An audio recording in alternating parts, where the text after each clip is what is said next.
Assalamualaikum warahmatullahi wabarakatuh. Bayangkan, Anda berdiri di sebuah loket pelayanan publik. Matahari terasa panas, tapi suasana hati Anda jauh lebih panas. Di depan mata Anda, seorang petugas besar berseragam tiba-tiba kehilangan kendali. Ia mencengkram leher seorang warga sipil muda, mencekiknya di depan umum. Semua saksi terdiam dalam ketakutan. Mereka melihat tindakan kekerasan itu. Namun, perhatikan baik-baik. Wanita yang dicekik itu tidak berteriak. Ia tidak melawan dengan panik. Tatapannya tenang, dingin. Lalu, hanya dengan satu gerakan, petugas besar yang arogan itu terempas ke lantai, tak berdaya. Siapa wanita ini? Dan mengapa ia harus menjatuhkan kekuasaan di tempat yang seharusnya menjunjung hukum? Namun sebelum kita mulai ke cerita ini, tuliskan dulu di kolom komentar dari kota mana kalian menonton. Semoga yang like dan subscribe channel ini dimudahkan urusannya, dilapangkan rezekinya, disehatkan badannya, dan dikabulkan hajat dunia akhirat oleh Allah Subhanahu wa Ta'ala. Amin ya Rabbal Alamin. Sekarang mari kita masuk ke ceritanya. Judul, Loket Biaya Tak Terduga. Matahari pagi itu terasa menyengat di pelataran markas Satuan Lalu Lintas yang terletak di kawasan Kota Lama. Sarah mengenakan kaos polos berwarna gelap dan celana panjang biasa yang sedikit lusuh, membetulkan letak tas lempangnya yang sudah usang. Ia menarik napas panjang, berusaha keras menampilkan ekspresi gugup, sedikit polos, dan cemas, seperti warga sipil pada umumnya yang sedang berurusan dengan birokrasi yang terkenal lambat dan berbelit-belit. Pagi itu, target operasinya sudah jelas, yaitu membongkar praktik pungutan liar atau pungli yang sudah menjadi rahasia umum di lingkungan pelayanan publik ini. Sebagai anggota intelijen kepolisian, Sarah sudah terlatih untuk mematikan insting aslinya, menahan gerakan cepat, serta menyembunyikan tatapan mata tajam yang biasanya ia gunakan di lapangan. Hari ini, ia hanyalah seorang warga biasa yang ingin mengambil surat izin mengemudi, SIM, yang sudah ia dapatkan setelah melalui serangkaian tes resmi. Begitu masuk ke dalam gedung, aroma pengap dan debu langsung menyambutnya. Suara bising mesin pendingin ruangan yang tua bercampur dengan gumaman warga yang mengantri menciptakan suasana yang terasa memuakkan. Sarah mengambil nomor antrian yang tertulis jelas nomor urut 324. Padahal jam baru menunjukkan pukul 9 pagi dan ia melihat tumpukan map di meja petugas masih sangat banyak. Ia duduk di kursi plastik yang keras, matanya tidak pernah berhenti bergerak mengawasi situasi di sekitarnya. Sudah 2 minggu ia menyusun rencana operasi ini, mempelajari titik-titik lemah, dan memetakan siapa saja oknum yang terlibat dalam praktik pungli. Informasi yang masuk ke timnya menunjukkan bahwa oknum-oknum ini beroperasi secara terstruktur dengan tarif yang sudah ditentukan, dan target utama mereka adalah warga sipil yang ingin segala urusannya cepat selesai. 1 jam berlalu, kemudian 2 jam. Antrian bergerak sangat lambat. Setiap warga yang dipanggil tampak menghabiskan waktu setidaknya 10 hingga 15 menit di depan loket pelayanan. Sarah mendengar keluhan lirih dari seorang ibu paruh baya di sampingnya, yang mengeluh karena berkasnya terus dikembalikan dengan alasan yang tidak jelas. Sudah 2 kali saya kesini, Mbak, bisik ibu itu dengan wajah lelah. Padahal cuma mau legalisasi saja, tapi selalu ada saja kurangnya. Sarah hanya membalas dengan senyum kecil, berusaha tetap fokus. Ia tahu, itulah salah satu cara untuk menciptakan rasa frustrasi pada warga, sehingga warga akan bersedia membayar biaya pelicin agar urusan mereka cepat selesai. Akhirnya, setelah menunggu nyaris 3 jam, nomor antriannya dipanggil, yaitu nomor urut 324 untuk menuju ke loket 3. Jantung Sarah berdetak lebih cepat, bukan karena gugup, tetapi karena ia tahu, inilah saatnya pancingan yang ia siapkan dilemparkan. Loket 3 berada di berdua, lalu fokus pada sebuah dokumen cetak berwarna kuning yang diselipkan di halaman terakhir buku catatan tersebut. Dokumen itu adalah sebuah memo internal yang dicetak pada tanggal hari ini. Di bagian atas memo, tertulis tebal, urgent. Proyek Delta, jadwal pengiriman cepat. Jantung Sarah berdebar lebih kencang. Ia membaca detailnya dengan cepat. Memo itu berisi instruksi untuk memindahkan 3 paket besar yang dicurigai sebagai data sensitif dan dokumen kejahatan dari gudang penyimpanan di kantor pelayanan itu ke lokasi lain, yaitu ke sebuah rumah persembunyian di pinggiran kota, sebelum pukul 6 petang. Pukul 6 petang, Mayor. Kita hanya punya waktu 2 jam, ujar Sarah, matanya menatap jam dinding di ruangan itu. Saat itu sudah pukul 4 sore. Siapa yang akan mengambilnya? Tanya Mayor Bima. Mencari nama pengirim dan penerima di memo itu. Tercantum nama Sandi, Naga, dan di bawahnya ada tulisan tangan yang tergesa-gesa. Langsung ke Jenderal. Awasi jalur timur. Naga, Ulang Mayor Bima. Itu pasti nama samaran dari pejabat tinggi yang kita lihat di log transaksi tadi malam. Dia sedang mempersiapkan pelarian. Jika dia bisa memindahkan paket ini, semua bukti fisik akan hilang. Dan kita hanya punya data digital yang rentan. Kini, tugas mereka bukan hanya mengumpulkan bukti, tetapi juga melakukan penyergapan dalam waktu yang sangat sempit. Operasi yang tadinya bersifat rahasia, kini harus berubah menjadi operasi lapangan yang berisiko tinggi. Mereka tidak bisa menghubungi banyak orang di markas, karena mereka masih curiga ada mata-mata di dalam instansi. Kita harus pergi sekarang, Mayor, desak Sarah. Kita butuh tim yang kecil, cepat, dan yang paling penting, tim yang bisa kita percaya 100%. Mayor Bima mengambil handy-talkie di sakunya, dan berbicara dengan suara rendah, menyampaikan perintah mendesak kepada dua timnya, yang sudah ia siapkan di luar gedung. Yang selama ini ia yakini bersih dari intrik. Kita akan menuju alamat di memo ini. Sarah, Anda akan memimpin penyergapan. Anda yang paling siap untuk menghadapi situasi di lapangan. Perintah Mayor Bima. Ia tahu, meskipun ia adalah atasan resmi, keahlian Sarah dalam situasi penyergapan dan kontak fisik jauh lebih unggul. Sarah mengangguk. Dengan cepat memasukkan semua buku catatan, memo kuning, dan flash drive ke dalam tas anti-sadap yang ia bawa. Pikirannya sudah mulai menyusun strategi, memperkirakan risiko, dan menganalisis setiap kemungkinan jalan keluar bagi si naga itu. Saat mereka bersiap meninggalkan ruangan rahasia kepala seksi, ahli TI yang masih mengawasi pintu kantor berbisik melalui handy-talkie-nya. Mayor, saya melihat ada pergerakan mencurigakan. Petugas Hermawan, si petugas loket yang Anda tangkap tadi, tiba-tiba dibawa keluar dari sel penahanan oleh dua orang petugas berpakaian sipil. Mereka tidak menggunakan prosedur penahanan yang benar. Mereka menuju ke pintu belakang. Mayor Bima dan Sarah saling pandang. Terkejut, mereka mencoba membungkam Hermawan. Simpul Sarah. Jaringan ini tidak hanya berencana untuk kabur, tetapi juga membersihkan semua saksi yang bisa menghubungkan mereka dengan sindikat itu. Hermawan tahu terlalu banyak, dan mereka tidak ingin dia bicara saat diinterogasi. Situasi berubah menjadi semakin genting. Mereka tidak hanya harus mencegah proyek Delta, tetapi mereka juga harus menyelamatkan petugas Hermawan, yang kini ironisnya menjadi kunci penting untuk mendapatkan pengakuan. Meskipun dia adalah pelaku pungutan liar di awal cerita, misi ini sekarang memiliki dua sasaran: menghentikan pengiriman dokumen rahasia, dan mencegah pembunuhan saksi. Lupakan soal prosedur keluar yang rahasia, Mayor, kata Sarah. Nadanya tenang namun penuh otoritas. Kita keluar melalui jalur tercepat. Kita harus mendahului mereka, baik yang membawa proyek Delta, maupun yang membawa Hermawan. Mayor Bima mengangguk tegas. Kita bergerak sekarang. Jangan sampai ada yang luput. Mereka meninggalkan kantor kepala seksi yang sunyi itu menuju lorong-lorong kantor polisi yang tiba-tiba terasa seperti sarang lebah yang siap menyerang. Sarah memegang senjatanya dengan erat di bawah jaket, siap menghadapi siapapun yang menghalangi jalan, bahkan jika itu adalah rekan kerja mereka sendiri yang sudah dibeli oleh jaringan kejahatan itu. Pertarungan kini berpindah dari perang digital menjadi perang nyata di jalanan. Sebuah pertempuran melawan waktu dan pengkhianatan yang mendalam. Mayor Bima dan Sarah bergerak cepat. Mereka tidak peduli lagi dengan aturan kerahasiaan saat mereka meninggalkan ruangan kepala seksi. Langkah kaki mereka terdengar tergesa-gesa di lantai marmer, kontras dengan kesunyian kantor yang seharusnya formal. Pikiran Sarah bekerja sangat cepat, menghitung jarak dan waktu.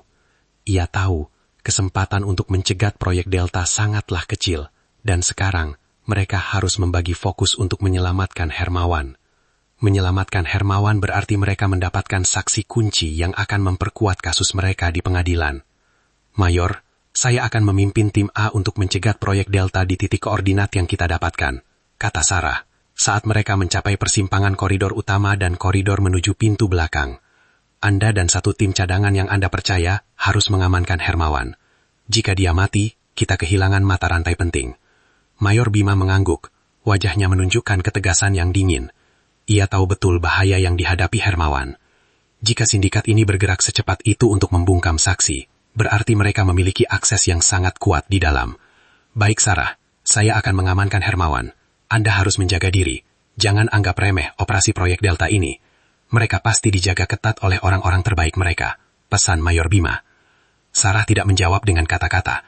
Ia hanya mengangguk, lalu berbelok menuju pintu utama, tempat tim kecilnya yang sudah menunggu dalam mode siaga tinggi di luar gedung.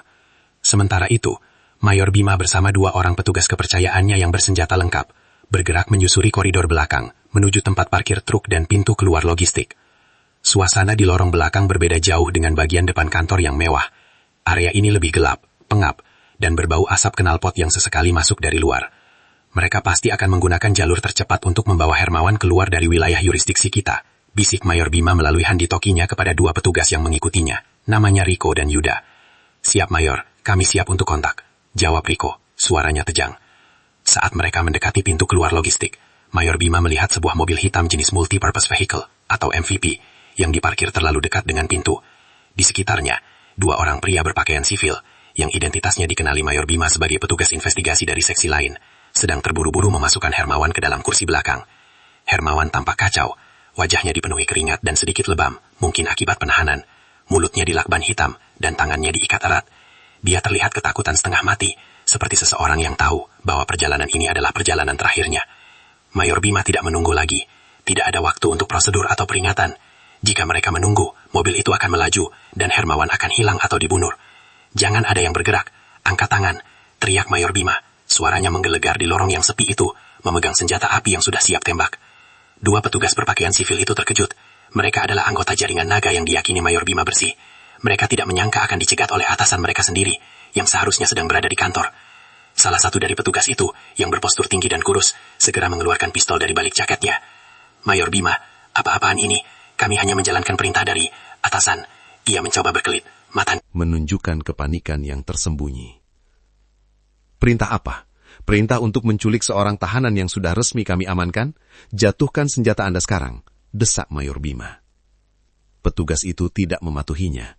Ia tahu, jika ia tertangkap membawa Hermawan, ia akan menghadapi hukuman berlapis dan sindikat itu akan runtuh. Ia memilih untuk melawan. Tembakan pertama dilepaskan, bukan ke arah Mayor Bima, tetapi ke arah Rico, petugas yang berdiri di sisi kiri Mayor Bima. Namun, Rico berhasil menghindar ke balik pilar semen di dekatnya. Mayor Bima langsung membalas tembakan. Situasi berubah menjadi baku tembak singkat di koridor logistik yang sempit. Petugas sipil yang satunya, yang bertugas menyetir mobil, mengambil kesempatan ini untuk melompat masuk ke kursi pengemudi. Ia berusaha keras untuk menyalakan mesin mobil. Jangan biarkan mobil itu bergerak, amankan mobil itu, perintah Mayor Bima kepada Yuda, yang langsung berlari ke arah mobil, menggunakan pilar dan tumpukan kotak logistik sebagai perlindungan. Mayor Bima sendiri berduel tembak dengan petugas sipil yang kurus. Tembakannya tidak main-main, tetapi ia sengaja membidik lengan atau kaki, karena mereka masih berada di lingkungan kantor polisi, dan ia tidak ingin ada korban jiwa yang tidak perlu di lingkungan kerjanya sendiri.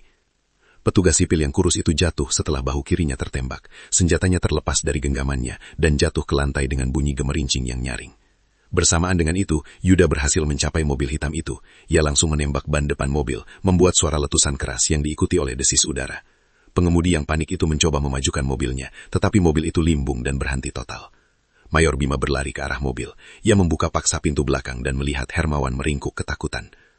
"Hermawan, Anda aman sekarang. Jangan khawatir, kami akan memastikan Anda selamat," kata Mayor Bima, sambil merobek lakban yang menutup mulut Hermawan.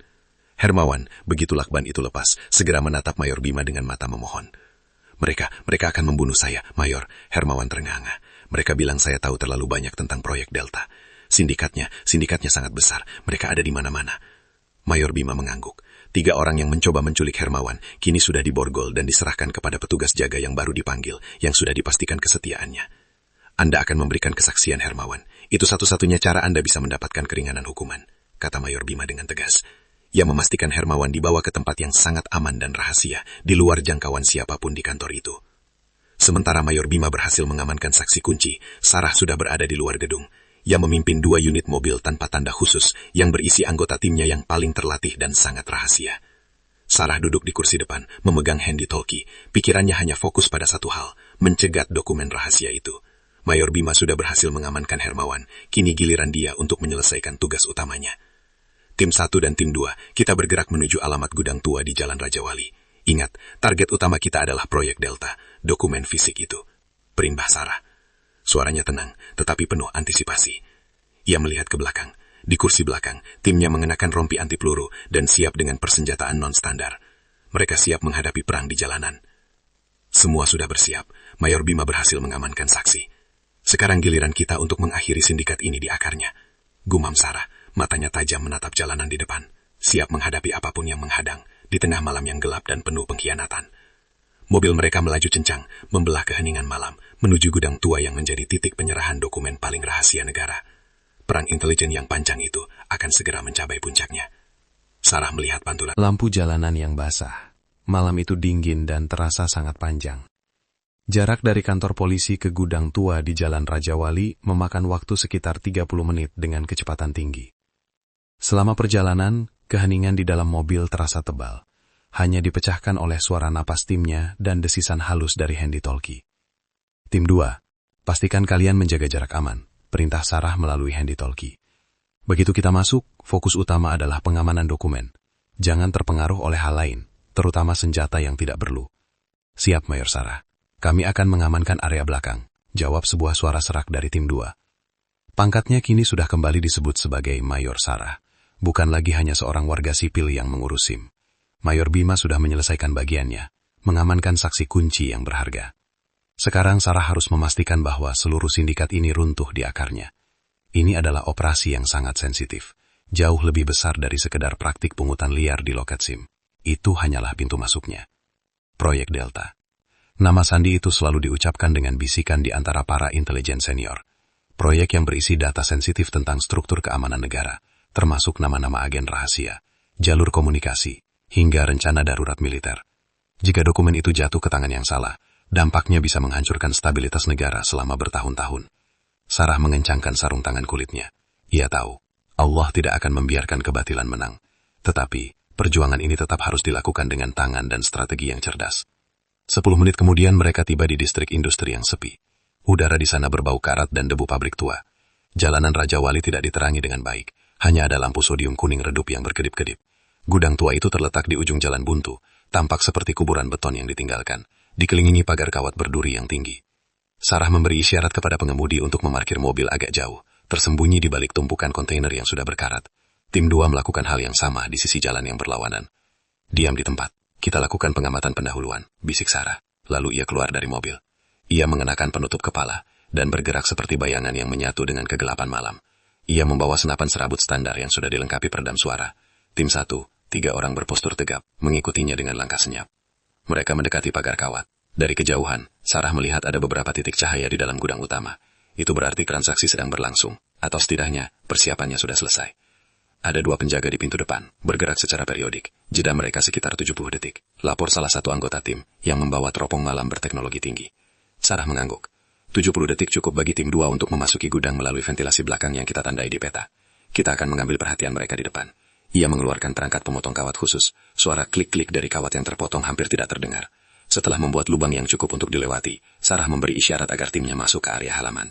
Di halaman gudang banyak mesin tua yang ditutupi terpal besar. Itu memberikan perlindungan yang sangat baik. Mereka merayap dari satu perlindungan ke perlindungan lain, mendekati pintu utama gudang yang terbuat dari baja tebal dan berat. Kita punya 15 detik sebelum mereka berputar kembali, kata Sarah, nadanya datar dan tenang. Tepat saat para penjaga membelakangi mereka, berjalan menuju sisi kiri gudang, Sarah berlari cepat menuju pintu. Ia menyentuh handy-talkie-nya. Tim 2, bersiap di posisi, perintahnya. Siap, posisi sudah aman, jawab tim 2. Sarah menempelkan telinganya ke pintu baja. Ia bisa mendengar gumaman dan beberapa suara benturan benda tumpul dari dalam. Sepertinya ada beberapa orang yang sedang menunggu di sana untuk serah terima dokumen. Ia tidak menggunakan bahan peledak. Itu terlalu berisik dan akan menghancurkan dokumen yang mereka cari.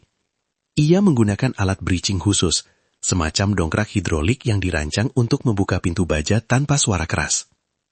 2 orang timnya menahan dongkrak itu di antara pintu dan kusen. Sarah mengaktifkan tekanan. Perlahan tapi pasti, engsel-engsel pintu mulai berdecit kesakitan. Krek, krek. Tiba-tiba, salah satu penjaga yang tadi berputar di halaman menghentikan langkahnya. Ia merasa ada sesuatu yang tidak beres. Ia menoleh ke arah pintu utama. Matanya menyipit karena curiga. "Hei, ada siapa di sana?" teriak penjaga itu. Suaranya bergema di halaman yang sepi. Waktu habis. "Mundur," perintah Sarah. Sebelum penjaga itu sempat menarik senjatanya, Sarah sudah menembak cepat dan terukur. Senjata berperedamnya hanya mengeluarkan suara puff yang teredam. Dan penjaga itu langsung jatuh. Peluru mengenai kakinya, membuatnya tidak berdaya tanpa harus tewas. Penjaga kedua segera berlari mencari perlindungan di balik tumpukan ban bekas. "Masuk, sekarang!" teriak Sarah, meninggalkan alat breaching di pintu yang sudah setengah terbuka. Sarah menendang pintu baja itu hingga terbuka lebar. Bau debu, minyak, dan tembakau langsung menyambut mereka. Di dalam, gudang itu sangat luas dan remang-remang. Hanya ada satu lampu gantung besar yang menerangi sebuah meja di tengah ruangan, di mana 3 orang sipil bersenjata sedang duduk sambil menunggu. Di atas meja itu, ada sebuah koper kulit berwarna hitam yang tertutup rapat. Itu adalah target utama mereka. Itu pasti proyek Delta. Begitu melihat Sarah dan timnya, ketiga orang itu terkejut dan panik. Mereka berusaha meraih senjata yang tergeletak di samping koper. "Jangan bergerak, polisi!" teriak Sarah. Ia tahu, dalam situasi ini tidak ada gunanya berpura-pura. Identitasnya sudah jelas. Tembak-menembak pecah dalam waktu sepersekian detik. Tim 1 langsung mengambil posisi, menembak balik ke arah 3 orang yang berlindung di balik tumpukan karung goni yang tinggi. Sarah sendiri bergerak cepat dan pasti. Ia tidak tertarik pada baku tembak itu. Tujuannya hanya satu, koper hitam di atas meja. Ia berlari menyamping, menghindari tembakan yang melesat di dekat kepalanya. Ia menggunakan tumpukan kayu balok sebagai perisai, terus bergerak menuju meja. Tiba-tiba, terdengar suara tembakan dari arah belakang gudang yang jauh. Itu adalah tim 2 yang berhasil masuk dan kini memotong jalur pelarian sindikat dari arah lain. 3 orang di dalam gudang menjadi semakin panik karena diserang dari 2 arah yang berbeda. Sarah memanfaatkan kekacauan itu. Ia meloncat, melepaskan tembakan peringatan ke udara, dan dalam satu gerakan cepat, ia berhasil mencapai meja dan meraih koper hitam itu. Saat tangannya menyentuh kulit koper yang terasa dingin dan berat, ia merasakan dorongan kuat di punggungnya. Seseorang telah berhasil menyelinap keluar dari balik karung dan menubruknya dengan sekuat tenaga. Sarah jatuh ke lantai beton yang dingin. Koper hitam itu terlepas dari genggamannya dan meluncur beberapa meter ke sudut gelap di bawah rak penyimpanan. "Bawa koper itu, cepat!" teriak pria yang menubruk Sarah. Pria itu bertubuh gempal, memakai kemeja batik yang robek di bagian bahu. Ia tampaknya adalah pemimpin kelompok kecil ini, dan ia terlihat sangat ketakutan. Sarah tidak punya waktu untuk membalas tembakan. Ia harus merebut kembali koper itu. Ia berguling menjauh saat pria gempal itu mencoba menendangnya. Di saat yang sama, salah satu anggota tim 1 berhasil melumpuhkan 2 penjahat lainnya. Kini, hanya tersisa pria gempal itu. Pria gempal itu melihat bahwa situasinya sudah kalah telak. Ia kini berlari, bukan ke arah koper yang tergeletak di sudut, tetapi ke arah pintu rahasia yang tersembunyi di balik tumpukan drum oli bekas. Ia tahu bahwa rencananya sudah gagal, dan ia harus melarikan diri untuk melaporkan. Kegagalan ini kepada atasan mereka yang jauh lebih kuat. Sarah menyadari hal itu. Jika pemimpinnya lolos, seluruh jaringan akan menghilang seperti uap di udara, dan sindikat ini akan muncul lagi di tempat lain. "Jangan biarkan dia lolos!" teriak Sarah. Ia mengejar dengan kecepatan penuh. Pria gempal itu berhasil membuka pintu rahasia, sebuah pintu kecil yang mengarah ke tangga beton menuju bawah tanah yang gelap. Ia menghilang ke dalam kegelapan. Sarah tiba di tepi lubang tangga yang sempit. Ia tidak ragu. Ia melempar senjatanya ke salah satu timnya, dan tanpa perlindungan, ia melompat turun ke tangga gelap itu, menuju ruang bawah tanah yang dingin, penuh dengan bahaya yang tidak terduga, di mana nasib proyek Delta akan ditentukan sepenuhnya. Ia harus menangkap pria itu hidup-hidup, atau misi panjang ini akan menjadi sia-sia.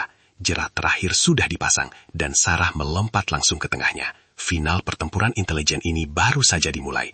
Ia berdoa dalam hati, berharap Allah memberikan perlindungan dalam kegelapan yang pekat ini. Ia tahu, di bawah sana tidak ada lagi aturan, hanya ada pertarungan antara hidup dan mati. Kegelapan di bawah tanah itu pekat, dingin, dan berbau minyak tanah bercampur lumut basah. Sarah mendarat dengan tidak mulus di tengah tangga yang licin, namun ia segera menyesuaikan diri. Ia bisa mendengar langkah kaki pria gempal itu yang terburu-buru, semakin jauh ke dalam lorong sempit di bawah.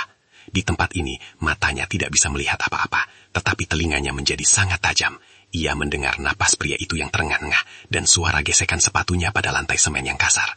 Lorong ini berkelok-kelok, seolah memang dirancang sebagai labirin untuk menghambat pengejaran. "Berhenti!" teriak Sarah. Suaranya bergema nyaring di ruang bawah tanah yang senyap. Tidak ada jawaban. Pria itu justru mempercepat larinya. Sarah kini tahu lorong gelap ini pasti mengarah ke jalur keluar rahasia yang sudah disiapkan oleh sindikat. Jika pria itu berhasil mencapai jalur itu, ia akan lolos selamanya. Sarah meningkatkan kecepatannya. Ia menekan pinggulnya dengan kuat, memastikan pusat gravitasinya rendah saat ia berbelok tajam di setiap tikungan. Setelah melewati 2 tikungan, lorong itu sedikit melebar, dan dari atas, celah kecil di langit-langit menyaring sedikit cahaya redup, memungkinkan Sarah melihat bayangan samar di depannya. Bayangan pria gempal itu kini tampak samar-samar di ujung lorong, tepat di depan sebuah pintu besi tua yang besar, dengan tuas pengunci yang tampak seperti roda kemudi kapal. Pria itu panik. Ia mulai memutah tuas sekuat tenaga, berusaha membuka jalan keluar itu. Sarah tidak memberinya waktu sedikit pun. Ia mengambil 3 langkah besar, meluncurkan dirinya dengan tendangan ke dinding samping, dan menggunakan dorongan itu untuk menubruk punggung pria gempal itu dari belakang. Brak! Tubuh keduanya menghantam pintu besi dengan suara memekakan telinga. Pria gempal itu mengeluarkan erangan keras kesakitan, terlempar ke depan dan jatuh menelungkup di atas lantai yang basah. Tuas pintu besi itu berhenti bergerak, hanya tinggal beberapa derajat lagi untuk terbuka. Sarah segera bangkit, lututnya menahan berat tubuhnya. Ia segera menekan lengan pria itu menjauh dari tuas. "Jangan bergerak," ujar Sarah, suaranya tenang dan tegas, meskipun napasnya terengah-engah. Pria itu mencoba melawan, ia berguling dan mengayunkan tangannya, mencoba meraih apapun di sekitarnya. Tangannya menemukan sebongkah batu bata yang terletak di sudut. Ia mengangkatnya dan mengarahkannya ke kepala Sarah. Sarah mengelak dengan mudah. Ia tidak menggunakan kekuatan, tetapi menggunakan momentum serangannya sendiri. Saat tangan pria itu meleset, Sarah menangkap pergelangan tangannya. Dengan sedikit sentakan cepat, ia memutar pergelangan tangan itu dengan teknik bela diri yang sempurna. Krak! Suara tulang yang bergeser terdengar jelas di keheningan ruang bawah tanah itu. Pria itu berjerit, menjatuhkan batu bata itu, dan meringkuk kesakitan. Sudah berakhir, kata Sarah. Ia mengunci posisi pria itu, menempatkan lututnya di punggung pria gempal itu. Dari tangga di belakang mereka, terdengar suara langkah kaki yang tergesa-gesa. Tim 1 dan tim 2 berhasil menyusul. Mereka bergerak cepat, mengamankan area itu, dan memasang borgol pada pemimpin sindikat yang sekarang hanya bisa merintih kesakitan. Misi intelijen telah selesai. Proyek Delta aman. Koper hitam yang berisi semua bukti kejahatan jaringan besar itu, kini sudah berada di tangan tim forensik. 3 hari kemudian, Sarah mengenakan seragam dinasnya yang rapi, dengan lencana kebanggaan yang berkilauan di dada kirinya. Rambutnya diikat dengan simpul yang sempurna. Ia tidak lagi tampak seperti warga sipil yang polos dan gugup. Aura otoritasnya begitu kuat, mengisi ruang kantor yang sunyi itu. Ia kembali ke tempat ia memulai segalanya. Loket pelayanan penerbitan surat izin mengemudi, di kantor kepolisian yang sama. Situasinya tampak berbeda. Ada spanduk besar bertuliskan, zona bebas pungutan liar, yang baru dipasang di atas loket. Namun beberapa petugas masih tampak kaku dan tegang. Sarah berjalan lurus menuju loket tempat ia pertama kali dilayani. Di belakang loket itu, berdiri seorang petugas polisi bertubuh besar, dengan wajah yang masih terlihat angkuh, tetapi kini diselimuti sedikit kecemasan. Ia adalah petugas yang sama yang mencoba mencekiknya beberapa hari lalu. Matanya melebar saat melihat kedatangan Sarah. Petugas itu, yang kini diketahui bernama Bribka Hermawan, mencoba bersikap normal. Ia mengatur dasinya yang sudah berantakan. "Maaf, Bak, ada yang bisa saya bantu?" tanya Hermawan. Suaranya terdengar serak. Ia berusaha menyangkal kenyataan bahwa ia sedang berhadapan dengan wanita yang sama yang telah menjatuhkannya di lantai semen. Sarah berhenti tepat di depan loket. Ia mengeluarkan kartu identitas polisi resminya, dan meletakkannya perlahan di atas meja kaca. Kartu itu menunjukkan pangkatnya sebagai komisaris polisi, lengkap dengan foto dirinya. Hermawan membelalakan matanya. Wajahnya langsung pucat pasi seperti kertas. Keringat dingin mulai membanjiri pelipisnya. "Saya Komisaris Sarah Laksmi. Saya dari Divisi Pengawasan Internal dan Intelijen Khusus," ucap Sarah, dengan nada bicara yang datar dan profesional. Ia tidak menunjukkan emosi apapun, tidak ada dendam, hanya menjalankan tugas. "Saya datang hari ini, Bribka Hermawan, untuk menindaklanjuti laporan pungutan liar dan kekerasan fisik yang Anda lakukan pada warga sipil pada hari Senin pagi," lanjut Sarah. Hermawan mencoba membuka mulutnya, tetapi tidak ada kata yang keluar. Ia tampak seperti ikan yang terdampar di pasir. Di saat yang sama, pintu samping kantor tiba-tiba terbuka. 2 petugas berpakaian preman dari Propam, Profesi dan Pengamanan, masuk dengan langkah tegas. Mereka langsung berjalan menuju loket. Salah satu petugas Propam menunjukkan surat perintah penangkapan. "Bribka Hermawan, Anda ditahan atas dugaan pelanggaran kode etik, pemerasan, dan percobaan penganiayaan. Silahkan ikut kami," kata petugas Propam itu dengan suara yang berat. Hermawan menjatuhkan bolpoin yang ia pegang. Ia memandang Sarah dengan tatapan memohon dan bingung. Seolah mencoba memahami bagaimana seorang calon pemohon SIM bisa menjadi komisaris polisi yang tantang untuk menangkapnya. Saya bisa jelaskan, Kompol," gumam Hermawan, mencoba meraih lengan Sarah. Sarah mundur selangkah. "Anda akan memiliki banyak waktu untuk menjelaskan di hadapan penyidik, Bribka," jawabnya dingin. Saat Hermawan digiring pergi oleh petugas Propam, suasana di ruang tunggu yang tadinya sunyi kini menjadi gaduh. Para pemohon SIM lainnya saling berbisik, terkejut melihat petugas yang dikenal arogan itu kini ditangkap di depan umum. Sarah memperhatikan momen itu sejenak. Keberhasilan mengungkap sindikat besar bukanlah satu-satunya kemenangan. Mengembalikan kepercayaan publik, meskipun harus dimulai. Dengan membersihkan satu loket pelayanan, juga merupakan bagian penting dari tugasnya. Setelah Hermawan dibawa pergi, Sarah mendekati loket yang kini kosong. seorang petugas baru yang tampak jauh lebih muda dan tegang segera berdiri di sana. "Kompol, maaf, ini surat izin mengemudi atas nama Sarah Laksmi," kata petugas muda itu sambil menyodorkan sebuah kartu plastik yang baru dicetak. Sarah mengambil SIM itu. Ia memeriksa foto dirinya, yang kini sudah tidak penting lagi. Ia telah menyelesaikan tugas ganda, mendapatkan SIM dan membersihkan sarang kejahatan. Ia memasukkan SIM itu ke dalam dompetnya. Di luar jendela, matahari bersinar cerah. Sarah tahu, pekerjaan intelijen tidak pernah benar-benar selesai. Masih banyak lapisan kejahatan yang tersembunyi, dan ia harus selalu siap untuk kembali menyamar. Sarah memberikan senyuman kecil, senyuman seorang profesional yang baru saja menuntaskan pekerjaannya. Ia mengucapkan terima kasih kepada petugas muda itu, lalu berbalik dan berjalan menuju pintu keluar. Ia melangkah keluar, meninggalkan kantor polisi yang kini sudah mulai bergerak menuju perubahan yang lebih baik, dengan janji dalam hati untuk terus berjuang demi keadilan di bawah lindungan Allah. Tugas selesai, tetapi pengabdiannya baru saja dimulai. Tamat. Sudut ruangan sedikit tersembunyi. Di balik kaca buram itu, duduklah sosok yang menjadi target utama tim intelijen. Seorang polisi dengan pangkat brigadir kepala, atau yang biasa disingkat Bribka. Badannya besar, terlihat sangat kekar, nyaris memenuhi kursi putar di belakang meja. Wajahnya terlihat bosan, lelah, dan yang paling kentara, ia memancarkan aura arogansi yang kental. Sarah maju perlahan, berusaha memastikan gesturnya tetap terlihat ragu-ragu. "Permisi Bapak," ucap Sarah pelan, menyodorkan berkas permohonan pengambilan SIM yang sudah ia dapatkan setelah lulus ujian beberapa hari lalu. Semua berkas yang diserahkan sudah lengkap, sesuai prosedur yang tercantum jelas di papan pengumuman besar di dekat pintu masuk. Petugas besar itu, yang memiliki lencana nama Hermawan, menerima berkas itu tanpa melihat sedikit pun wajah Sarah. Tangannya bergerak lambat, sangat lambat, seolah waktu di ruangan itu berjalan mundur khusus untuknya. Sarah mencatat setiap gerakan Hermawan, bagaimana ia mengambil map itu dengan ujung jari, bagaimana ia membuka setiap halaman seolah sedang menghitung tumpukan uang, dan bagaimana napasnya yang berat dan berisik terdengar jelas. Hermawan membiarkan Sarah berdiri dalam keheningan yang panjang selama kurang lebih 2 menit, sambil terus membolak-balik berkas tersebut. Matanya sesekali melirik ke arah tumpukan rokok dan korek api di sudut mejanya, menunjukkan ia lebih tertarik pada kegiatan pribadinya daripada melayani warga. "Ada apa ini?" Akhirnya Hermawan bersuara, suaranya dalam dan serak, nadanya kasar dan tidak ramah. "Ini berkas pengambilan SIM baru kan?" "Iya Bapak, saya sudah lulus ujian, dan ini surat pengantar dari bagian ujian," jawab Sarah dengan nada yang dibuat setenang mungkin, meskipun ia harus menahan diri untuk tidak membalas dengan nada yang lebih tegas. Hermawan menyandarkan punggungnya ke sandaran kursi yang sudah usang, membuat bunyi derit yang panjang. Ia menatap Sarah dari balik kaca loket, pandangannya merendahkan. "Kamu yakin ini sudah lengkap semua?" tanyanya, sambil mengetuk-ngetuk berkas dengan ujung pena. "Yakin Bapak, saya sudah periksa semua syaratnya," kata Sarah.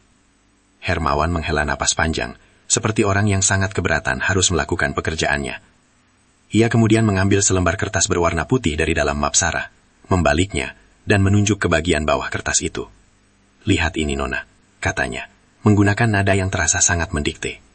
"Di sini, stempel dari bagian kesehatan tidak jelas cetakannya, sangat buram. Kalau begini, saya tidak bisa proses." Sarah mencondongkan tubuhnya, meneliti stempel yang ditunjuk.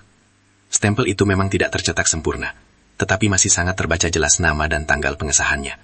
Ini jelas hanya alasan yang dibuat-buat. "Tapi Bapak, itu masih bisa dibaca. Tanda tangan dokter juga ada di situ," bantah Sarah, tetap menjaga nada bicaranya agar terdengar sopan. Hermawan menyeringai tipis, sebuah senyum sinis yang hanya terlihat sekilas. Ia lantas menarik kembali berkas itu, dan mendorongnya setengah jalan melewati celah di bawah kaca loket. "Begini saja Nona, kalau kamu mau berkas ini saya proses hari ini, kamu harus lengkapi semua kekurangannya. Entah itu kamu kembali lagi ke bagian kesehatan, atau..." Ia berhenti sebentar, matanya melirik ke kiri dan ke kanan, memastikan tidak ada atasan yang mendengarkan. Hermawan kemudian melanjutkan, suaranya direndahkan hingga nyaris berbisik, tetapi cukup keras untuk didengar oleh Sarah. "Atau, kamu bantu saya sedikit, biaya administrasi khusus, agar stempel yang buram itu bisa saya anggap jelas. 500.000 rupiah Nona, dan SIM kamu, sore ini langsung jadi." Darah Sarah seketika mendidih.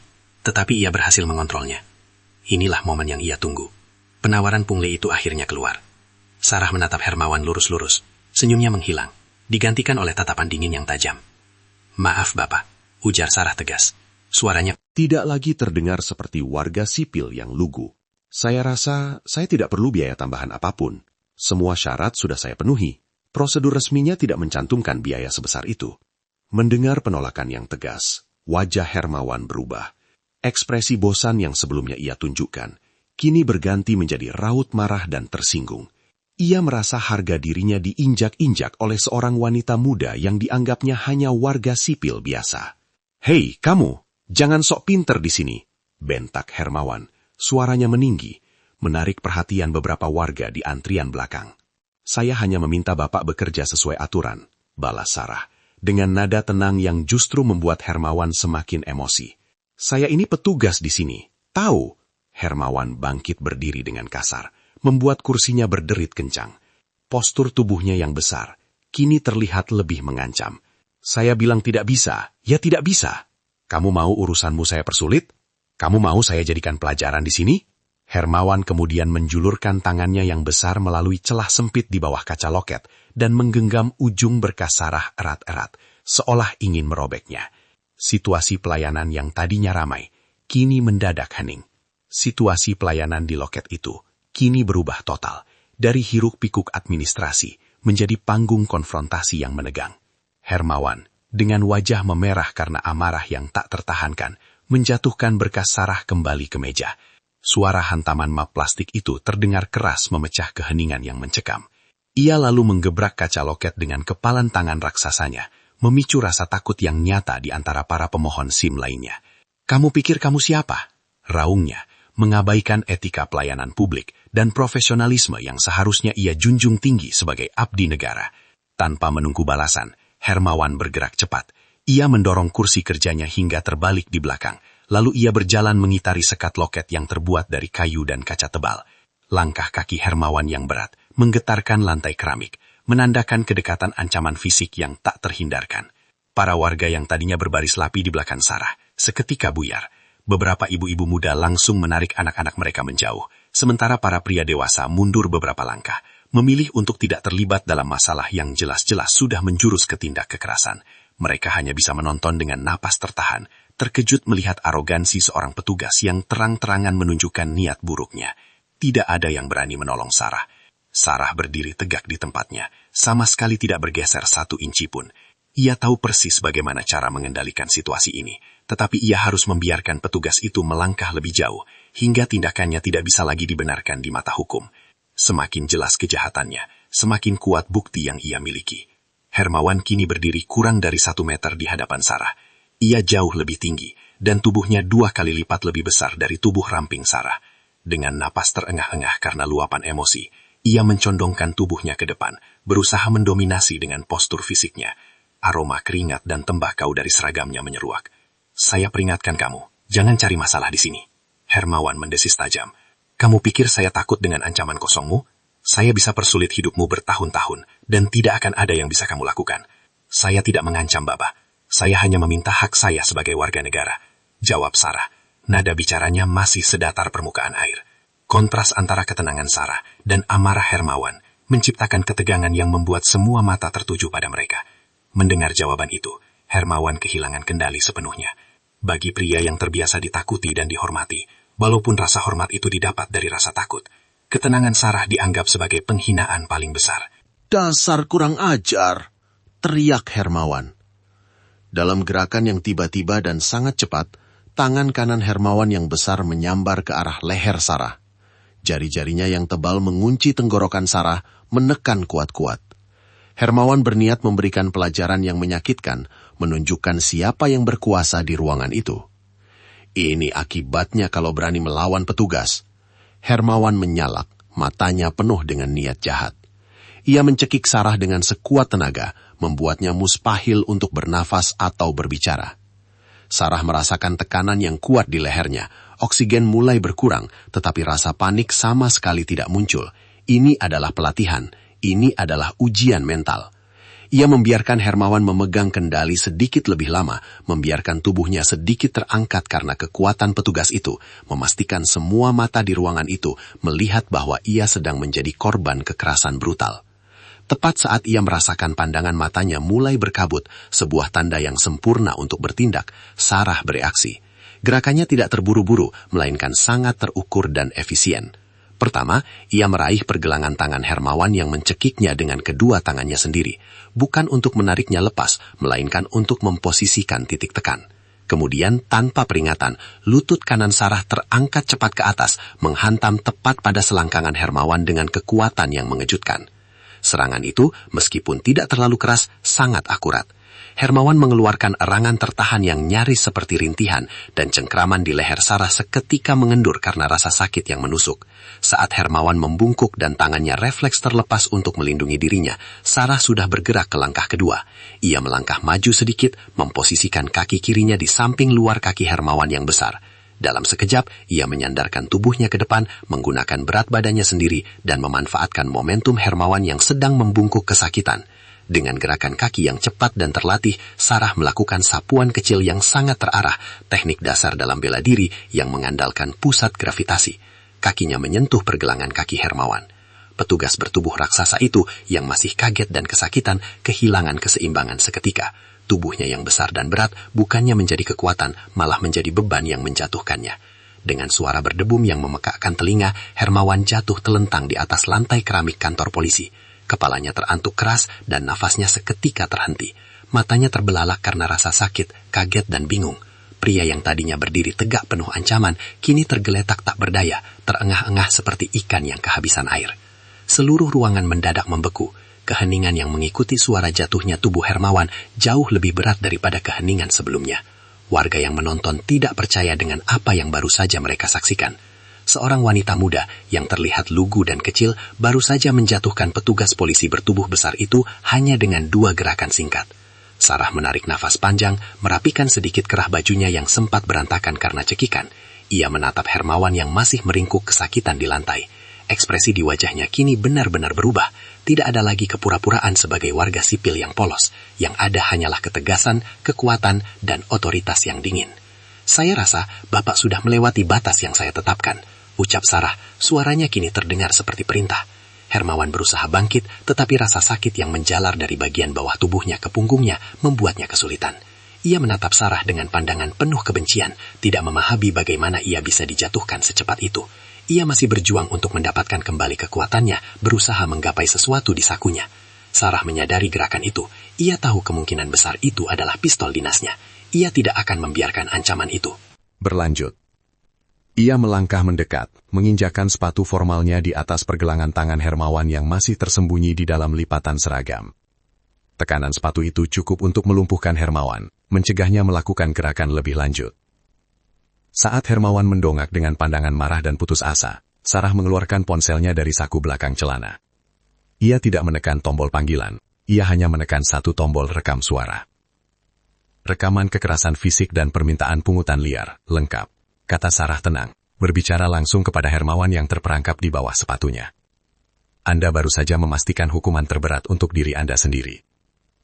Hermawan hanya bisa terbaring di sana, terengah-engah, menyaksikan wanita yang ia coba rendahkan kini berdiri di atasnya, mengendalikan situasi dengan kendali penuh. Rasa takut mulai merayap di hatinya, bercampur dengan rasa sakit yang tak tertahankan. Sarah kemudian mengangkat suaranya, berbicara kepada semua orang yang menyaksikan. Tolong, jangan ada yang bergerak. Perintahnya dengan nada otoritas yang tidak terbantahkan. Saya butuh saksi, dan saya juga butuh pertolongan segera dari petugas piket lainnya. Ia menundukkan kepalanya sedikit ke arah Hermawan yang meringkuk. Untuk menangani rekan kerja Anda yang baru saja melakukan kejahatan di tempat dinasnya sendiri. Para warga di sekitar hanya bisa saling pandang. Mereka melihat kartu identitas yang menggantung di leher Sarah yang kini terlihat samar, tertutup kerah kemejanya. Mereka mencoba mencerna situasi. Apakah wanita ini? Apakah ia bukan warga sipil biasa? Sarah kemudian mengambil selembar kartu kecil berwarna gelap dari saku blazernya. Kartu itu berlaminasi dengan lambang kepolisian yang jelas. Ia mengangkatnya tinggi-tinggi, membiarkan cahaya lampu kantor menyinari lencana itu. Nama saya Sarah, ujarnya. Nada suaranya berubah menjadi formal. profesional, dan sangat resmi. Saya adalah anggota tim intelijen yang ditugaskan di tempat ini. Dan operasi penangkapan sudah dimulai. Suasana di kantor pelayanan surat izin mengemudi, yang tadinya ramai dengan hiruk-pikuk dan ketegangan akibat ulah Hermawan, seketika menjadi hening total. Pengumuman mendadak dari Sarah, pengakuan bahwa ia adalah seorang intelijen yang sedang bertugas, menggantung di udara seperti guntur yang baru saja menyambar. Para warga yang tadinya hanya ingin mengurus keperluan mereka, kini berdiri mematung. Mereka baru saja menyaksikan seorang wanita muda, yang mereka kira hanya korban, menjatuhkan petugas polisi bertubuh raksasa, dan kini ia ternyata adalah seorang aparat yang menyamar. Beberapa orang buru-buru mengeluarkan ponsel mereka, tetapi segera mengurungkan niat ketika melihat tatapan tajam Sarah. Petugas lain di belakang meja loket, yang sedari tadi mencoba mengabaikan keributan itu, kini terlihat pucat pasi. Mereka saling pandang dengan gugup. Raut wajah mereka menunjukkan campuran ketakutan dan pertanyaan, apakah mereka juga termasuk target dari operasi yang baru saja diumumkan Sarah. Sarah, dengan kartu lencana di tangan kirinya, masih berdiri tegak di atas Hermawan yang meringkuk. Kaki kanannya menekan pergelangan tangan pria itu, memastikan ia tidak bisa bergerak sedikit pun. Saya ulangi, kata Sarah, suaranya tenang, tetapi setiap kata terasa menusuk. Ini adalah operasi penangkapan terencana. Hermawan, Anda ditahan atas tuduhan pemerasan, pungutan liar, dan percobaan kekerasan fisik terhadap petugas yang sedang bertugas. Hermawan yang merasakan sakit luar biasa di pergelangan tangannya, kini mulai panik. Rasa sakit fisik berganti menjadi keputusasaan yang dingin. Ia mencoba memberontak, menggoyangkan tubuhnya yang besar. Lepaskan saya sialan, erangnya dengan suara tertahan. Kau tidak punya bukti. Sarah tidak menjawab. Ia hanya menambah sedikit tekanan pada kakinya, membuat Hermawan kembali mengerang kesakitan. Bukti ada di sini, Hermawan, balas Sarah, menepuk saku celananya, tempat ia menyimpan ponsel yang sedang merekam. Semua percakapan, permintaan uang Rp300.000, dan upaya Anda untuk mencekik saya, semuanya terekam jelas. Ini akan menjadi barang bukti yang sangat kuat di pengadilan. Tiba-tiba, dari arah pintu masuk utama kantor, terdengar suara langkah kaki yang teratur dan tegas. 6 orang pria dan wanita, semuanya mengenakan jaket gelap dengan logo kecil di dada, bergegas masuk. Mereka tidak membawa senjata api yang terlihat, tetapi gerak-gerik mereka menunjukkan kedisiplinan militer yang tinggi. Mereka adalah tim penangkapan dari Divisi Propam dan Intelijen Khusus. Seorang pria tinggi besar, dengan potongan rambut cepak dan tatapan mata yang tajam, langsung mendekati Sarah. Ia adalah komandan tim, bernama Mayor Bima. Lapor Nona Sarah, ujar Mayor Bima dengan hormat, tetapi suaranya cukup keras untuk didengar semua orang di area loket. Tim sudah tiba. Area sekitar sudah kami amankan. Bagaimana kondisi target? Target utama aman, Mayor, jawab Sarah, melepaskan tekanan kakinya dari Hermawan dan segera mundur 1 langkah, tetapi tetap menjaga kewaspadaan. Sudah berhasil kami lumpuhkan dan barang bukti lisan sudah kami amankan.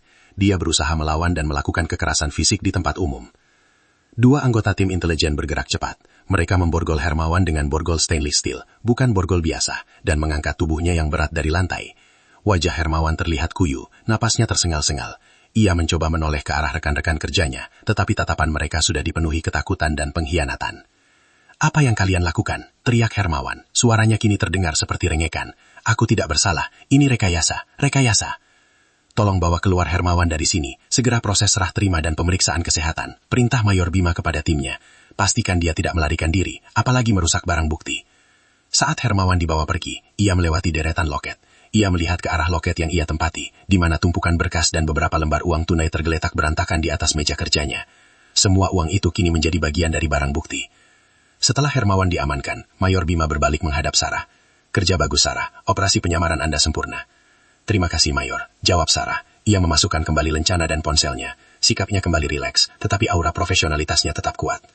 Mayor Bima kemudian mengalihkan pandangannya ke arah petugas lain di area loket. Tatapan matanya membuat semua orang di sana gemetar. Dengar semuanya, teriak Mayor Bima. Suaranya menggelegar di seluruh ruangan. Mulai saat ini, semua petugas di kantor pelayanan ini, dari level terendah hingga kepala seksi, dilarang meninggalkan area ini, sampai tim kami selesai melakukan pemeriksaan dan audit mendalam. Ia mengeluarkan amplop besar berwarna coklat dari saku jaketnya. Operasi ini tidak hanya menargetkan 1 orang, lanjut Mayor Bima, nadanya penuh ancaman. Kami telah memantau praktik pungutan liar dan mempersulit warga di kantor ini selama hampir 3 bulan. Kami punya data transaksi, kami punya rekaman CCTV, dan kami punya daftar nama yang terlibat. Siapapun yang terbukti membantu, menutupi, atau menjadi bagian dari jaringan kejahatan ini, akan menyusul Hermawan ke balik jeruji besi. Suasana semakin mencekam. Beberapa petugas loket mulai menundukkan kepala. Ada yang terlihat memucat seperti mayat. Dan satu orang petugas wanita bahkan terlihat mulai menangis terseduh-seduh. Para warga sipil yang menyaksikan kejadian ini mulai berbisik-bisik. Rasa lega dan keadilan bercampur dengan ketakutan melihat betapa seriusnya masalah korupsi di instansi pelayanan publik tersebut. Mereka kini menyadari bahwa kehadiran Sarah hari itu adalah berkah yang diturunkan Allah untuk mengungkap kebobrokan. Sarah melangkah mendekati meja loket yang kosong, di mana ia tadinya berurusan dengan Hermawan. Di sana, di antara tumpukan berkas, tergeletak surat izin mengemudi, SIM miliknya yang baru. SIM itu terlihat bersih dan resmi, tidak tersentuh oleh drama yang baru saja terjadi. Mayor Bima mendekati Sarah. Setelah ini, Anda kembali ke markas untuk memberikan laporan rinci dan menyerahkan barang bukti Sarah. Tugas Anda di lapangan sudah selesai. Sarah mengangguk, mengambil SIM miliknya dan memasukkannya ke dalam dompet. Sebelum itu, Mayor, ujar Sarah, menunjuk ke arah petugas-petugas yang ketakutan. Saya ingin memastikan satu hal. Saya datang ke sini sebagai warga sipil yang sah, dan saya sudah mengikuti semua prosedur. Jadi, saya ingin memastikan agar urusan SIM saya ini dan urusan warga sipil lainnya yang tertunda hari ini diselesaikan sesuai aturan, tanpa pungutan, tanpa hambatan. Mayor Bima tersenyum tipis. Itu sudah pasti, Nona Sarah. Mulai sekarang, pelayanan di kantor ini akan dipimpin sementara oleh tim kami. Semua akan berjalan sesuai prosedur, tanpa kecuali. Sarah mengangguk puas. Ia menoleh sekali lagi ke arah area pelayanan, lalu berbalik dan berjalan keluar dari kantor tersebut, meninggalkan keramaian penangkapan dan pemeriksaan yang baru saja dimulai. Di luar, cuaca sudah sedikit mendung, tetapi Sarah merasa sangat ringan. Ia berhasil menyelesaikan misinya. Namun, saat ia mencapai pintu keluar, salah satu petugas dari tim Mayor Bima berbisik kepadanya. Nona Sarah, sebelum Anda pergi, Mayor meminta Anda melihat rekaman di ruang kepala seksi. Kami baru saja menemukan sesuatu yang lebih besar dari sekedar pungutan liar rutin. Sarah menghentikan langkahnya. Kerutan samar muncul di dahinya. Rasa penasaran dan kewajiban segera memanggilnya kembali. Ia berbalik dan mengikuti petugas tersebut menuju lorong yang gelap, menuju jantung administrasi kantor itu. Sesuatu yang lebih besar sedang menunggu untuk diungkap. Sarah mengikuti petugas itu menyusuri lorong administrasi yang sempit. Lorong itu jauh lebih gelap dan sunyi dibandingkan dengan area pelayanan publik di depan. Bau kertas tua dan pendingin ruangan yang berlebihan memenuhi udara, menciptakan kontras yang tajam dengan keramaian dan drama beberapa menit yang lalu. Petugas yang membawanya itu melangkah cepat, tidak mengucapkan sepatah kata pun. Ia hanya menunjuk ke arah pintu paling ujung, sebuah pintu kayu tebal dengan plakat kuningan bertuliskan Kepala Seksi Pelayanan Administrasi. Di depan pintu itu, dua anggota tim intel lain berdiri menjaga, memastikan tidak ada seorang pun yang masuk atau keluar. Mereka memberi hormat singkat kepada Sarah sebelum membukakan pintu. Saat Sarah melangkah masuk, ia merasakan hawa dingin yang lebih menusuk. Ruangan kepala seksi itu besar dan mewah, jauh berbeda dari ruangan petugas loket yang sempit dan pengap. Ada meja kerja kayu jati yang besar, rak buku penuh dengan undang-undang dan peraturan, dan di sudut ruangan, terdapat lemari arsip baja yang terlihat sangat kokoh. Mayor Bima sudah ada di sana, berdiri di depan sebuah monitor komputer yang tersembunyi di balik partisi kecil. Ekspresinya sangat tegang, jauh lebih serius daripada saat ia memerintahkan penangkapan Hermawan di depan publik tadi. Di sampingnya, seorang ahli teknologi informasi dari tim Intel sedang sibuk mengoperasikan keyboard, menampilkan barisan kode dan data yang kompleks di layar. Selamat datang kembali, Sarah, sapa Mayor Bima tanpa menoleh. Suaranya rendah dan syarat beban. Saya senang Anda kembali. Apa yang kami temukan di sini bukan lagi sekedar urusan pungutan liar biasa. Sarah berjalan mendekat, matanya langsung tertuju pada layar monitor.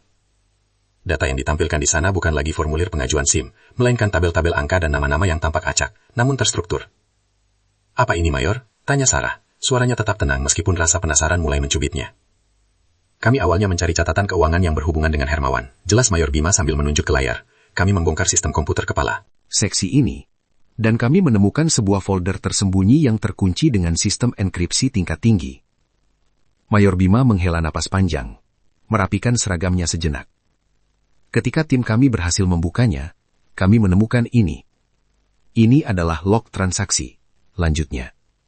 Transaksi yang nilainya tidak masuk akal untuk sekedar biaya administrasi SIM yang dilebih-lebihkan. Kita berbicara tentang ratusan juta, bahkan miliaran, yang masuk ke rekening-rekening anonim setiap bulannya. Sarah mencondongkan tubuhnya ke depan, menganalisis kolom-kolom di layar. Salah satu kolom menunjukkan deskripsi transaksi yang samar. Bantuan pengurusan khusus dokumen X. Pengurusan dokumen khusus. Ulang Sarah. SIM itu hanyalah umpan, Mayor. Hermawan mungkin hanya mengambil sisa-sisa receh dari warga biasa. Sementara bosnya di sini sibuk dengan operasi yang jauh lebih besar. Ahli TI yang berada di samping mereka berbicara tanpa mengalihkan pandangan dari keyboard. Benar, Nona Sarah. Kami melacak alamat IP yang sering terhubung dengan server tersembunyi ini. Itu bukan alamat IP lokal. Itu terhubung ke jaringan luar negeri. Dan sering bertukar data dengan beberapa entitas yang sudah lama masuk daftar pantauan kami. Mayor Bima menatap Sarah dengan sorot mata yang mengandung kekhawatiran yang mendalam. Entitas-entitas ini, Sarah, sebagian besar terkait dengan sindikat pemalsuan identitas internasional. Dan yang lebih mengkhawatirkan, beberapa di antaranya memiliki hubungan yang dicurigai dengan jaringan kejahatan transnasional yang sensitif. Kita tidak hanya bicara soal SIM bodong lagi. Ruangan itu terasa semakin dingin. Sarah merasakan bahaya yang jauh lebih besar dari sekadar petugas loket yang korup. Hermawan hanyalah penjahat jalanan. Tapi apa yang mereka lihat sekarang adalah operasi terstruktur yang melibatkan oknum berwenang tingkat tinggi. Coba periksa lagi, Mayor, pinta Sarah, menunjuk ke sebuah nama yang tertera di log, sebuah nama yang aneh dan asing. Siapa orang ini? Dia menerima transfer terbesar, hampir 2 miliar dalam satu kali transaksi. Ahli TI segera memasukkan nama itu ke dalam mesin pencari internal mereka. Layar menampilkan hasil yang mengejutkan. Nama itu ternyata adalah nama samaran. Namun identitas aslinya terdaftar sebagai seorang pejabat tinggi di ibu kota, yang selama ini dikenal bersih, dan memiliki rekam jejak yang hampir sempurna. Mayor Bima menggebrak meja dengan suara keras. Kemarahan yang tertahan terpancar dari wajahnya. Allah, ini benar-benar busuk sampai ke akar-akarnya. Jaringan ini menggunakan kantor pelayanan publik kita sebagai jalur aman untuk memindahkan data dan uang bagi sindikat kejahatan besar. Berarti, SIM yang kita urus ini, Mayor, ujar Sarah, kembali memikirkan proses yang ia jalani, adalah tes prosedur. Jika mereka bisa memuluskan SIM saya, mereka bisa memuluskan apapun. Mayor Bima mengangguk. Tepat sekali. Penyamaran Anda mengungkap bukan hanya pungutan liar, tapi pintu masuk ke jaringan gelap ini. Kita harus bergerak cepat, sebelum mereka tahu bahwa sistem mereka sudah dibongkar. Tiba-tiba, ahli TI mengangkat tangannya, meminta perhatian. Mayor, Nona Sarah, saya baru saja mendapatkan notifikasi dari sistem. Ada upaya akses jarak jauh ke server ini. Seseorang dari luar sedang mencoba menghapus semua data yang kita lihat sekarang. Wajah Mayor Bima menjadi pucat. Matikan koneksi internet ruangan ini sekarang juga. Cabut semua kabel. Kita tidak boleh kehilangan barang bukti ini. Ahli TI segera bertindak cepat, mencabut kabel-kabel jaringan, dan memutuskan koneksi. Ketegangan di ruangan itu mencapai puncaknya. Mereka tahu bahwa tindak cepat mereka ini telah memperingatkan pihak lain di ujung sana. Pihak yang jauh lebih berkuasa daripada Hermawan si petugas kasar. Mereka tahu kita ada di sini. Bisik Sarah. Matanya menyipit penuh perhitungan. Ya, jawab Mayor Bima. Dan sekarang, kita harus mencari tahu siapa kepala seksi ini bekerja. Dan siapa pejabat tinggi yang menggunakan namanya di log transaksi itu. Tugas Anda belum selesai, Sarah. Justru ini baru permulaan dari operasi yang jauh lebih berbahaya. Operasi yang akan mengguncang pondasi instansi ini. Dan mungkin, negara ini. Mayor Bima menunjuk ke arah tumpukan berkas fisik di sudut ruangan. Amankan semua yang ada di sini. Saya yakin kepala seksi ini menyimpan cetakan fisik dari semua transaksi ilegal itu. Tidak mungkin, dia hanya mengandalkan data digital. Sarah dan timnya segera mulai bekerja, menggali lebih dalam ke dalam kantor kepala seksi yang penuh rahasia itu. Mereka tahu bahwa di antara tumpukan kertas dan folder itu, tersembunyi kunci untuk membongkar jaringan yang menggunakan kantor polisi itu sebagai fasilitator kejahatan transnasional. Petugas kasar Hermawan hanyalah pintu masuk. Dan di balik pintu itu, terdapat lorong gelap yang menuju ke kedalaman korupsi yang tak terbayangkan. Sarah tahu, pertempuran yang sebenarnya baru saja dimulai. Ia harus tetap waspada. Ruangan kepala seksi yang mereka geledah itu ternyata sangat rawat. Tetapi di balik kerapiannya, tersembunyi kekacauan yang disengaja. Mayor Bima dan 2 anggota tim ahli teknologi informasi, termasuk Sarah, mulai memilah setiap berkas yang ada di lemari arsip baja. Mayor Bima memeriksa laci demi laci dengan cepat. Matanya tajam mencari sesuatu yang tidak biasa. Namun yang ia temukan hanyalah dokumen administratif standar. Ini aneh, gerutu Mayor Bima sambil membanting laci ketiga. Dia sangat hati-hati. Semua berkas di sini tampak bersih. Hanya laporan bulanan dan surat-surat perizinan biasa. Tidak ada catatan keuangan yang mencurigakan. Sarah tidak terburu-buru. Sebagai seorang intel yang terlatih, ia tahu bahwa penjahat tingkat tinggi jarang menyimpan barang bukti di tempat yang jelas. Mereka menggunakan lapisan-lapisan pengalih perhatian. Ia berjalan perlahan mengelilingi ruangan, mengamati setiap detail. Pola debu di atas lemari, posisi bingkai foto yang sedikit miring, bahkan cara gorden itu tergantung. Pandangannya terhenti pada sebuah rak buku kecil di sudut ruangan, yang berisi beberapa buku hukum dan undang-undang kepolisian yang sudah usang. Buku-buku itu disusun terlalu rapi, jika dibandingkan dengan cara Mayor Bima menjatuhkan laci yang baru saja ia periksa. Sarah mendekat, mengulurkan tangan, dan menyentuh punggung salah satu buku tebal berjudul Hukum Pidana dan Terapannya. Buku itu terasa lebih berat dari seharusnya. "Mayor, coba lihat ini," panggil Sarah dengan suara pelan, menjaga agar suaranya tidak terlalu keras dan menimbulkan kecurigaan jika ada yang mendengar dari luar. Mayor Bima segera menghampirinya. Sarah menarik buku itu keluar. Di balik rak buku itu, terdapat sebuah tombol kecil yang tersembunyi dengan cerdik. Hampir tidak terlihat karena tertutup debu halus. Mayor Bima tertegun. "Subhanallah, dia punya brankas rahasia," bisik Mayor Bima. Sarah menekan tombol itu. Terdengar bunyi klik mekanis yang halus, dan dinding di belakang rak buku itu bergeser ke samping, menampakkan sebuah ruang kecil yang gelap. Di dalamnya, bukan uang tunai, melainkan tumpukan buku catatan bersampul kulit tua, dan beberapa flash drive yang terbungkus rapi dalam plastik antistatis. Mayor Bima segera mengambil buku-buku catatan itu. Buku-buku itu adalah buku besar. Bukan buku besar akuntansi biasa, melainkan buku besar yang penuh dengan kode dan singkatan yang rumit. "Ini dia, kunci dari semuanya," kata Mayor Bima. Suaranya dipenuhi campuran kekaguman dan kemarahan. Dia tidak menggunakan spreadsheet, dia menggunakan cara lama, cara yang paling sulit untuk dilacak. Sarah mengambil salah satu buku catatan, dan mulai membolak-baliknya. Ia mengenali beberapa kode yang tercantum. "Mayor, ini bukan hanya tentang pungutan liar SIM. Di sini ada kode V200 dan P305. V200 biasanya adalah kode untuk visa kilat, dan P305 adalah pembuatan paspor palsu untuk jalur khusus. Ini sindikat pemalsuan dokumen lintas batas. Mereka